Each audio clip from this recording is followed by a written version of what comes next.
Why does mercury cause this reaction with aluminum? In order to start the experiment, I need some dilute hydrochloric acid. After drilling a hole in a piece of aluminum, I used a pipette to add a little bit of the acid into the hole to remove the oxide layer off the surface.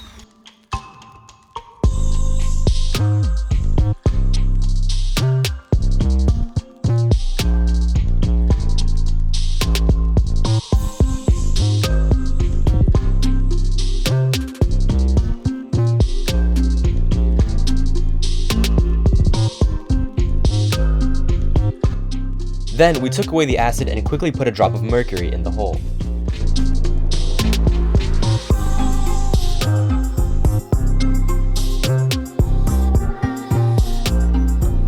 The mercury gets in between the aluminum atoms, which pushes them upward. The aluminum on the surface oxidizes and continues to get pushed up by the aluminum under it.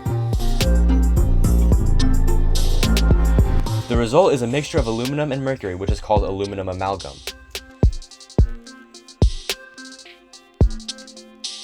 Mercury amalgamates with almost all metals, such as gold and silver. There are only a few exceptions of metals which mercury does not amalgamate with.